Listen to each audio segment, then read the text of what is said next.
9월 8일 목요일 오늘을 여는 말씀 함께 나누겠습니다. 사도신경으로 신앙 고백 드리겠습니다. 나는 전능하신 아버지 하나님 천지의 창조주를 믿습니다. 나는 그의 유일하신 아들 우리 주 예수 그리스도를 믿습니다.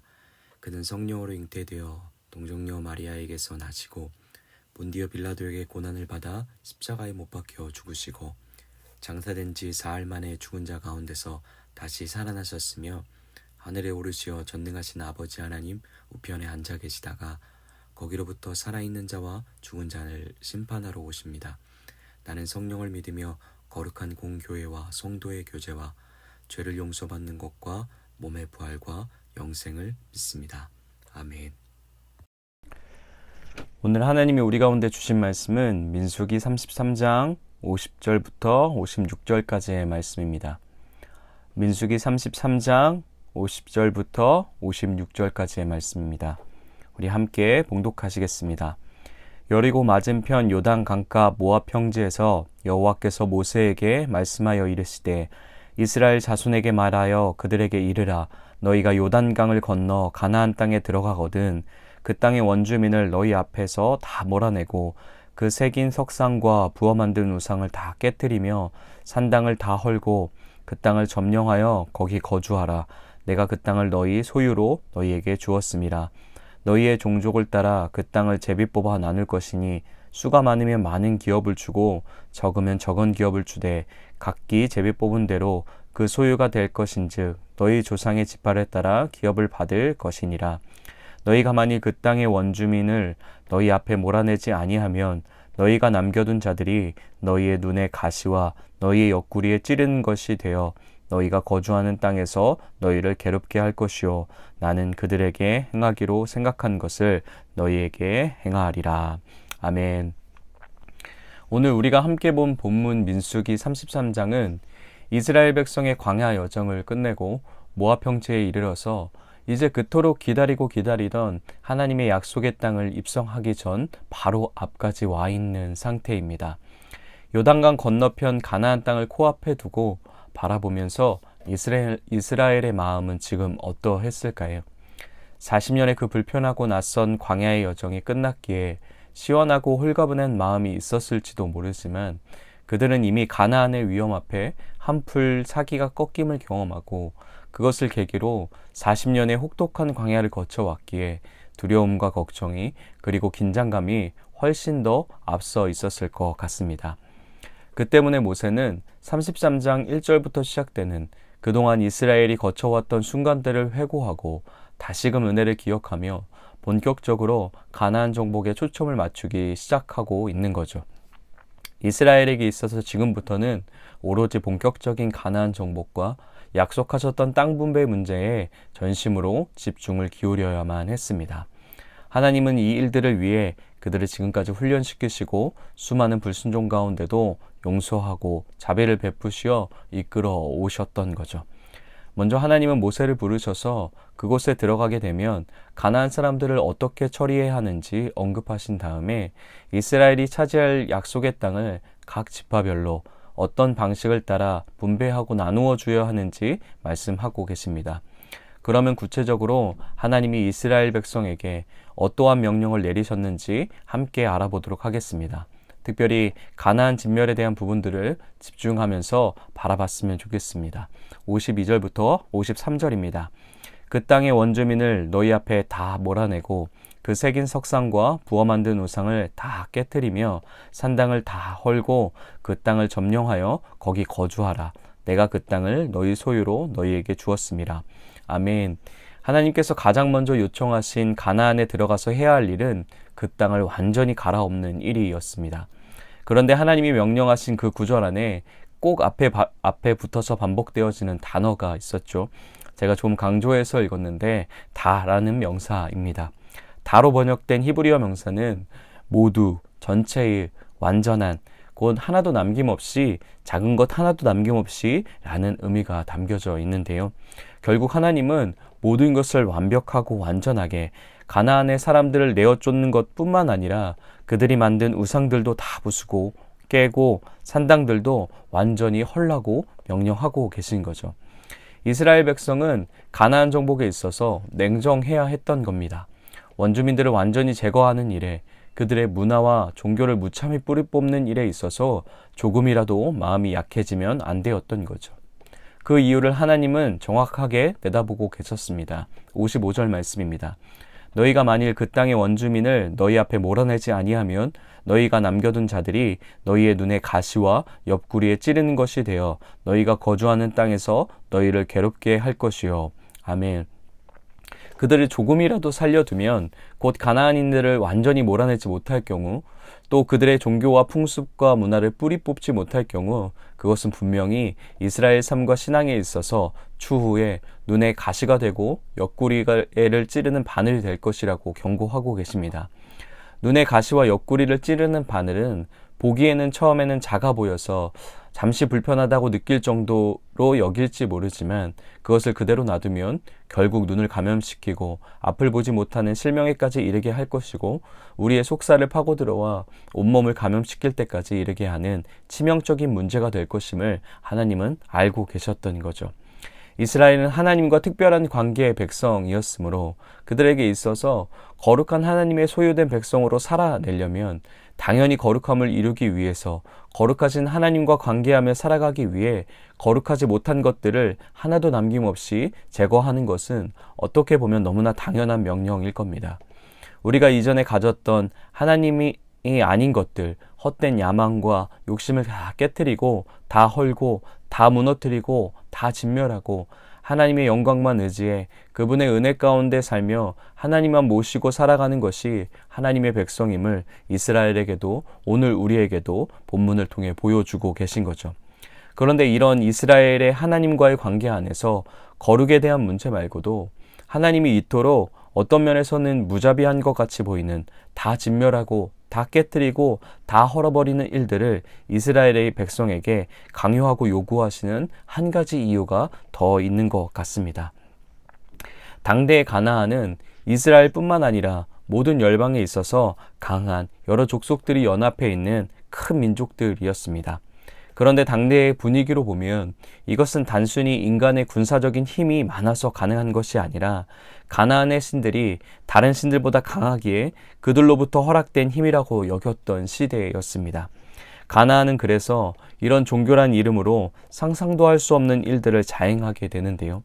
어린아이들을 불태워드리는 인신제사를 드리게 되고, 또 종교란 이름으로 상상을 초월하는 음란의 행동을 하게 됐으며, 성전 예배 자체가 전부 음란한 행위였던 나라였습니다. 그러니 너무나도 당연스럽게 가장 피해보고 가장 비참과 희생의 대상들은 사회적 약자였던 어린아이들이었고 여자들이었던 거죠. 종교란 이름으로 인간다움이 완전히 말살된 곳, 하나님이 창조하신 인간이 얼마나 고통 가운데 그리고 비참하게 거할 수 있는지, 그 신들이 얼마나 인간들을 사로잡아서 폐허가 되게 하는지를 적나리 보여주는 곳이 가나안이었습니다. 그런데 하나님이 이스라엘에게 명령하시고 있는 거죠. 다 몰아내고 특별히 그들의 모든 우상을 철저하게 다 파하고 산당을 헐어버리라는 거였습니다. 산당을 헐어버리라는 의미 또한 그냥 산당이라는 우상을 섬기던 공간을 헐어버리라는 것이 아니라 히브리적인 표현으로 보면 산당을 의지하고 있던 그들의 마음속 깊이 있게 뿌리내린 헛된 믿음과 마음까지 완전히 뿌리 뽑으라는 의미인데, 이 일을 이스라엘을 통해 하나님이 행하시면서 온 열방 가운데 전하고 싶은 메시지가 있었던 겁니다. 하나님이 하나님 되심을, 그걸 지켜보는 모든 나라 가운데 하나님이 진정한 왕임을, 진정한 하늘과 땅을 창조한 주이심을 드러내고 싶으신 거죠. 그래서 이스라엘도 그 종교에, 그 헛된 종교에 물들지 않게 하는 것은 너무나 당연한 것이고, 그걸 지켜보던 모든 열방에게도 너희가 지금 믿고 있는 그 헛된 우상에게서 나와서 그 우상을 섬기며 스스로 비참과 절망에 내던진 곳에서 나와서 진정한 왕인 하나님께 돌아오라고, 그 하나님은 진정으로 공의와 질서가 있는, 깨끗함이 있는 자기 백성을 끔찍이도 사랑하시는 하나님이시니 그분에게로 돌아오라고, 내가 진짜 야훼 하나님이라고 이스라엘을 통해 온 열방 가운데 선언하고 싶으신 겁니다. 그걸 위해 지금까지 이스라엘을 인도해 오신 거죠. 단순히 이스라엘이 가나안에 들어가서 정복하고 가서 약속한 땅을 서로 나눠 가지고 그들만 잘 살고 잘 먹고 하기 위해 불러내신 것이 아니라 그곳에서 그들이 하나님의 복의 근원이 돼서 온 열방을 하나님께로 돌아오게 하는 제사장 나라의 삶을 살아내게 하시기 위해 그들을 부르신 거죠. 그 일들을 지금 진정으로 시작하시려고 하고 있는 겁니다. 그러니 온 생명 걸고 한치의 오차도 없이 한치의 양보도 없이 그 사명을 감당해야 했습니다. 온 생명을 걸고 몰아내고 다 파하고 다 헐어버리는 일들을 자비 없는 것 같고 꼭 이렇게까지 해야 하나 하는 일이었지만 철저히 그 일들을 말씀의 방식에 따라 감당해야 했던 거죠. 그것이 나를 위한 일이 뿐만 아니라 내 민족을 위한, 이스라엘을 위한 일들 뿐만 아니라 모두를 위한, 온 열방을 위한 일들이었기 때문입니다. 오늘 우리에게도 하나님이 동일한 부르심으로 우리를 초청하시고 요청하시는 것 같습니다. 오늘 하루 우리가 거룩을 목숨 걸고 지켜야 하는 이유, 하나님의 말씀을 온전하게 따라 살아야 하는 이유, 또 주일 설교에 이경 목사님이 말씀해 주셨던 것처럼 우리에게 맡겨진 직임을 끝까지 지켜야 하는 이유는 우리의 구원을 이루는 일일 뿐만 아니라 우리의 구원을 넘어 세상도 그 구원 가운데 함께 참여하게 하는 일이기 때문입니다. 그러나 이런 일들이 생각처럼 쉽지 않은 것이 사실입니다. 피 흘리기까지 감당해야 하는 하나님의 말씀을 지키는 삶이 사실 너무 어렵고 때로는 버거운 일인 것 같습니다. 그렇기 때문에 우리는 그 길을 떠나기 전, 그 삶을 살아내기 전 민수기 전체의 주제처럼 계수할 수 있어야 합니다. 받은 복을, 받은 은혜를, 지금까지 한결같이 돌보고 계신 주님의 은혜를 계수해 보아야 합니다. 회고해 볼 수 있어야 하는 거죠. 또한 그 가운데서 내 뜻대로 살아가려 했던 연약과 실수의 순간, 우리의 불순종의 실패의 역사를 다시금 똑똑히 계수하고 얼마나 어리석었고 허무했는지 한계를 계수해 볼 수 있어야 할 것입니다. 그리고 그 가운데도 오래 참음으로 자비로 내 삶 속에 얼마나 신실히 행하셨는지, 지금까지 인도하신 주님이 얼마나 선하심과 인자하심으로 함께 하셨는지 우리는 매일마다 그 거룩한 은혜를 계수하는 자리로 나아가야 할 것입니다. 이것이 정복전쟁에 앞서 피 터지는 치열한, 때로는 두렵고 떨리는 전쟁터로 들어가기에 앞서 하나님이 민족의 수를 계수하며 은혜를 기억하라 하신 이유였습니다. 오늘 하루 우리도 말씀 안에서 하나님의 은혜를 계수해 볼 수 있는 시간들이 가득하길 소망하고, 그 안에서 하나님이 우리 가운데 맡겨주신 말씀의 자리를, 나도 살고 우리도 살고 세상도 살리는 사명의 자리를, 때론 버겁고 무겁고 포기하고 싶은 그 자리를 은혜의 계수함으로 당당하게 걸어가시는, 또 당당하게 감당해내시는 우리 에바다 공동체 되길 예수님의 이름으로 축복합니다. 이렇게 함께 기도하시겠습니다. 오늘 하루도 하나님의 은혜를 말씀 안에 계수해보고 나도 살고 우리도 살고 세상도 살게 하는 거룩을 지키는 자리, 말씀을 따라 사는 자리를 끝까지 순종하며 갈 수 있는 하루 될 수 있게 해달라고 함께 기도하시겠습니다. 가정을 위해서는 가정 안에 우리도 모르게 자리 잡고 있는 하나님이 기뻐하지 않은 것들을 발견하는 은혜가 있게 하시고 말씀의 힘으로 깨끗함을 경험하는 가정이 될 수 있도록, 교회를 위해서는 나에게만 집중되어 있는 신앙이 아니라 옆에 있는 공동체와 세상과 열방을 바라볼 수 있는 하나님의 마음을 가진 공동체가 될 수 있도록, 나라를 위해서는 이번 폭풍과 폭우를 통해 소중한 사람과 터전을 잃은 분들에게 하나님의 위로와 만지심이 있는 나라가 될 수 있기를, 세계를 위해서는 모든 나라와 민족들 가운데 여호와의 영광을 인정하는 것이 무리바다 덮음같이 가득하여질 수 있도록 함께 기도하시겠습니다. 또 오늘 공동체 기도 제목은 어제에 이어서 익명의 성도님을 위해 함께 같이 기도하겠습니다.